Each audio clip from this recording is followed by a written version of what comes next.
Welcome to another Signal Conversation. I'm very excited today to be speaking with Rich Greenfield, a partner and TMT analyst at LightShed Partners and the general partner of LightShed Ventures, where he invests in the future of media marketing and technology. And we're going to talk today about streaming, which is an expertise of Rich's, and it's not been, Rich, an even-keeled market this past few months, so we wanted to check in with you and see what's going on. So welcome to Signal, Rich. Thanks for having me. I think there's a lot of debate over, did the streaming wars end? Are they just beginning? How is it changing? You know, that was a term for a while, especially kind of during the pandemic. Everyone got really excited about how amazing streaming was going to be for the future of media. Right. And, there's been a lot of tumult, the big buildup and seeming success during the pandemic of all these new streaming services, relatively new. And then, sort of a chaos and wipeout since. So let's get into it. How would you describe the current state of the streaming market? Well, I think in many ways you can look at sort of the success that Reed Hastings had at Netflix, former CEO of Netflix, and then the staggering, rapid success that Disney had in streaming. If you think about it, 10 million subscribers in one day when Bob Iger launched Disney Plus, 100 million subscribers in the first year. I think the success of Netflix and then Disney created sort of a problem for the rest of the industry, because everyone looked at it and said, oh my God, these stocks are benefiting from jumping into streaming, spending dramatically. Losses didn't matter. It was just about getting it. Streaming was considered a way to transform your valuation. All of a sudden, people would give you credit for having a streaming business, whether or not it made money, but it was just being in streaming. And then everyone jumped in. And so you saw the Peacocks and you saw the Paramount Pluses. And, all of a sudden now you're looking at it going, wait a second. Is this actually a good business? Do we have a strategy? How do we build to become, are we trying to be Netflix, or like, what is our actual strategy? Why are we even doing this? Right. And I think that's the sort of the tumult that I think was the word you used earlier, John. I think that might be even being kind. I mean, I think a lot of these companies, if you think about what they did historically, they were really good at creating content and selling it to whoever wanted it. If you think about Modern Family, it was a Fox show, but it was on Disney's ABC. Like lots of content was created by other companies. Warner Brothers was the largest producer for other companies. Funneling everything onto your own streaming service, I think, was sort of unnatural. Yeah. And all of a sudden, all of these companies are now questioning, why exactly are we in this business? Should we stay in it? Should we go back to what we used to be good at? And so you're really having, I think, this is really, I think, going to be a seminal next 12 months in the industry. My guess is there's going to be a lot of companies, multiple companies, who change or pivot their strategy from what they've been doing over the last 2 to 3 years. And is part of that there just isn't enough advertising to support this, because it's obviously at its core a subscription play. I think that's one of the reasons everyone got so excited early, in the stock market. Oh my God, they're all going to build these great subscription businesses. It's going to be cable all over again. Yep. But is it that they realize that maybe it's harder than they thought, or the market isn't as big as they thought for the advertiser dollars to support all of this? I think the key issue is the cable bundle was this amazing creation. If you think about it, there was no alternative. You either subscribed to cable or you didn't. You couldn't pick and choose. John, you may have loved ESPN or you may have loved Food Network.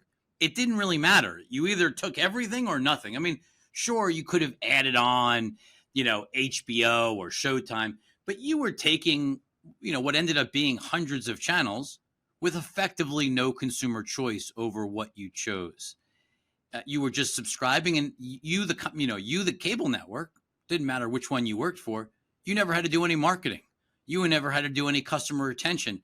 In fact, it didn't even matter how often somebody watched.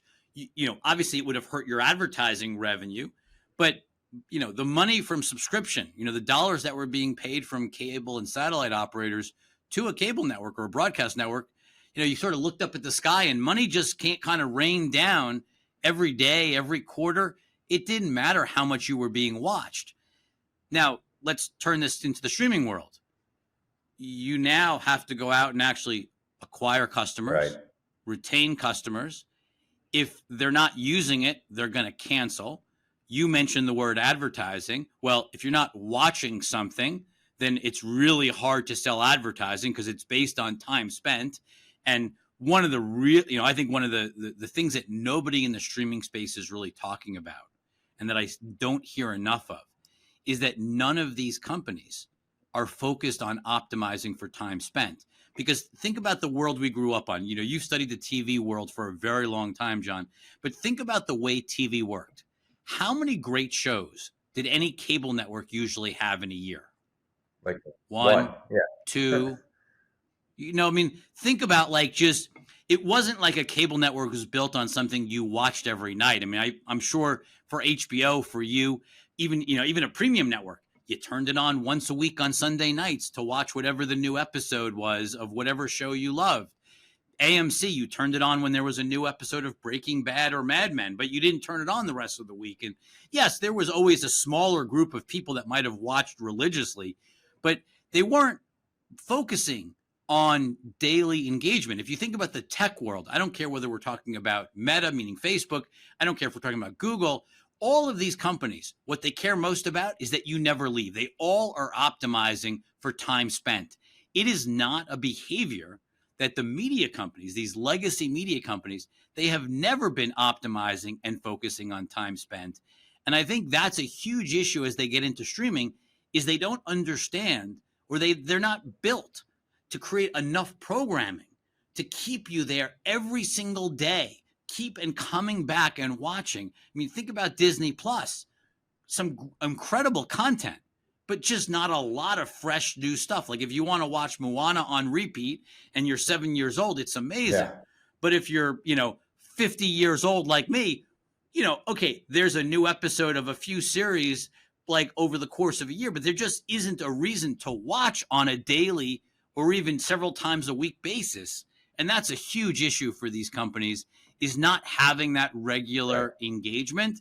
And I just don't think that topic gets enough attention. And I think that's why they're all thinking about, oh my God, what are we doing exactly? Yeah. And how do we build a business around this? How do you build a bit? Well, the one company that has built a business around this and that people do tune into every day is Netflix, right? It's almost 300 million households. And Netflix made a lot of headlines when they announced their advertising business late last year. This is their first full year of having that business stood up. How do you think it's going? I guess I would take a different tact in the standpoint of it's, I think what we've learned is that, and I think this would be not just true for Netflix, but for Disney too, because remember, Disney launched advertising for the first time on Disney Plus within the same 4-week period that Netflix did. I think the challenge is when you've been using a streaming service for years and years, a lot of your subscribers, even the people that were in, for Netflix's case, were, sharing passwords and not actually paying themselves. But these services were built on not watching ads.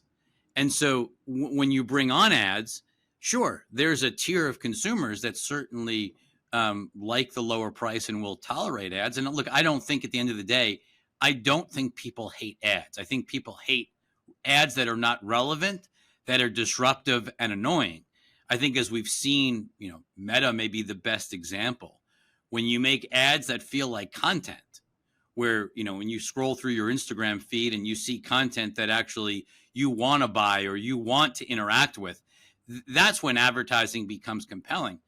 I'd say what we've seen to date on Netflix and even Disney Plus and others, I haven't seen anything in the streaming ad world that is dramatically different from the way ads look on television. Now, I think that's going to begin to change And I think that's sort of the answer to your question on Netflix is advertising is going to evolve, meaning it's not going to look like advertising will become, my guess is, more like storytelling, where if you're watching 10 episodes of Wednesday, the ads will actually evolve over those 10 episodes.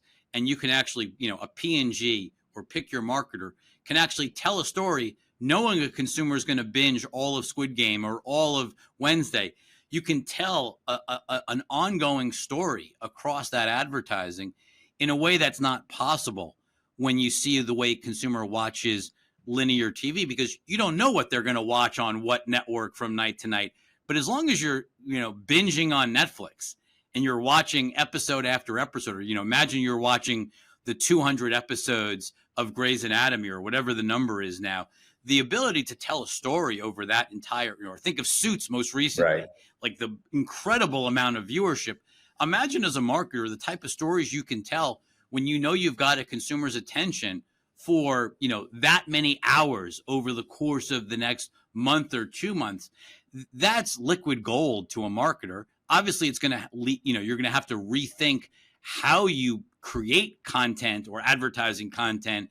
But I think there's another frustration in the streaming advertising world, at least that I've heard from marketers and people at agencies, which is it's really hard to solve some basic problems like frequency capping and knowing who you're actually advertising. All the problems that you would think interactive television could solve seem to be intractable in this marketplace.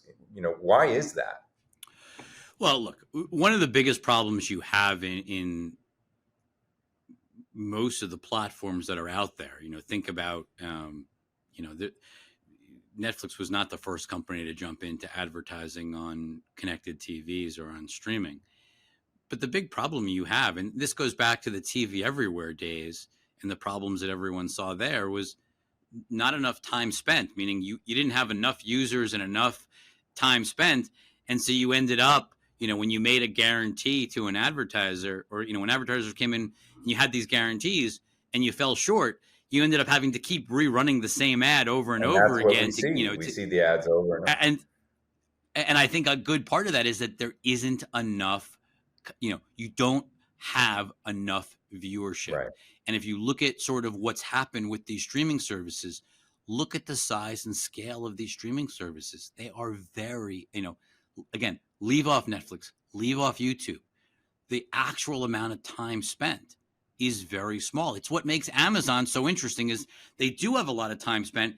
They're finally getting into a bigger, putting ads into Prime Video unless you pay more now for the first time. Right. Amazon's going to be a major player now, along with Netflix, I believe. But to date, most of the streaming services that have had advertising have not had a lot of time spent. They've been relatively small services, whether you're talking about, Peacock or Paramount Plus, or, even the ad part of Max, right? The ad part of Max, which launched back when it was HBO Max, they launched an ad-supported tier. You don't hear about a lot of consumers gravitating towards those tiers. Yeah. I think, again, most of these things, people sort of have lived in an ad-free world. And I think that makes it that much more difficult. Now, look, raising the price of the ad-free tier, keeping a lower price of the ad-supported tier will drive more and more people over time to take that. And I think you have a lot of elasticity to take advantage of people who don't want ads. But I just think it takes time when you have large installed bases. Right. It's going to take time for that shift to happen. And again, I think what you're sort of highlighting is you've got the challenge of lower and lower viewership of linear TV. Advertisers are dying to be on streaming TV, and the amount of time spent on streaming TV with ads is still relatively tiny. Yeah. And so it's a very tough environment for a marketer because you don't know what to do. What do you think the industry looks like 3 to 5 years from now? Is it going to be a lot of consolidation? Is it going to be everyone turns back into arms merchants just selling content to the biggest platform for the largest price? Like, what does it look like as, does advertising grow? Do we solve those problems we just discussed? Well, I think a couple of things. One is without a doubt where there's going to be consolidation, right? Like I think given what's happening in the environment or lower viewership for broadcast and cable networks, I think it is hard to imagine we have as many companies as we have today. Warner Brothers Discovery, Paramount, NBC Universal. There's going to be fewer players over the course of the next 3 or 4 years than we have today. Regulatory environment's not great. Obviously, interest rate environment's not great, but I do think there'll be fewer players. Then second part is your question on what changes. One, I think you got a little preview of it with what Disney did with Charter a few weeks ago, where Disney Plus will now be part of, when you sign up for cable, you're going to get Disney Plus as part of that subscription bundle. I wouldn't be surprised to see Max, HBO for as long as, it's existed, has always been a premium channel. I wouldn't be surprised to see Max actually transform into being part of the base bundle. So you sign up for cable and you get Max. And all of a sudden, there will be far more subscribers to HBO, but HBO inside of Max. Right. But Max will have more subscribers than HBO ever had. And again, it takes down your marketing cost. Yes, you're no longer a true D2C company, but it sort of goes to what you were saying. They were never really D2C companies to begin with. They're going back to what they know, which is being wholesalers. And that's probably it's probably a smaller business from a valuation standpoint, in terms of overall worth, but a lot safer.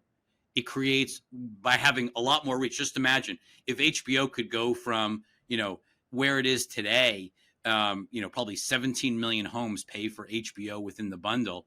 If all of a sudden that number could go up to 60 million plus, the advertising opportunity would be much larger. Yeah. Remember, when Disney Plus is in the bundle, they're only putting the ad-supported version in. So it's really a way to grow the ad-supported piece of this much faster. So I think from that standpoint, you're going to see other companies in the space replicate what Disney and Charter just did. So that's going to create more advertising inventory for sure, as well as create a better business model. Again, maybe smaller worth, but a better business model. And then last, John, I do think that you're going to see a couple of companies, wouldn't be surprised to see them go back and replicate the arms dealer approach and say, why are we doing this at all? Like, this is not a great business.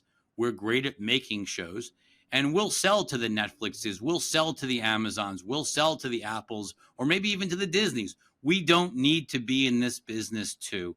So again, that sort of plays into the consolidation point. I mean, it's sort of similar in that idea, right. But I do think you're going to undergo pretty massive change because, what's the definition of insanity is doing the same thing over and over again and expecting a different result. It's not working, right? Like, these companies are losing billions of dollars. And it's not just losing billions of dollars. Consumers just aren't watching, right? Like, it is literally not like, go to a cocktail party and, ask people, like, what are they watching? You don't get a lot of answers outside of, probably Netflix and Hulu are probably the two that you hear used the most. Right. And, like, Disney's obviously in the process of buying the rest of Hulu from Comcast. That'll play itself out over the next several months. But, there is a lot of other streaming services that we could go through that are just not getting a lot of consumer attention. And that's because they just don't have enough content and they don't know how to market to consumers on a regular basis. Right. Well, Rich, unfortunately, we have to leave it there. I could talk to you for hours about all of this, but we're going to check in with you again. Thank you so much for being part of the Signal conversation, and we are going to keep our eye on the streaming market. It's going to be a fun, exciting, maybe a little depressing, but you're going to see a lot of disruption over the course of the next 12 to 18 months for sure. Absolutely. Thank you, Rich.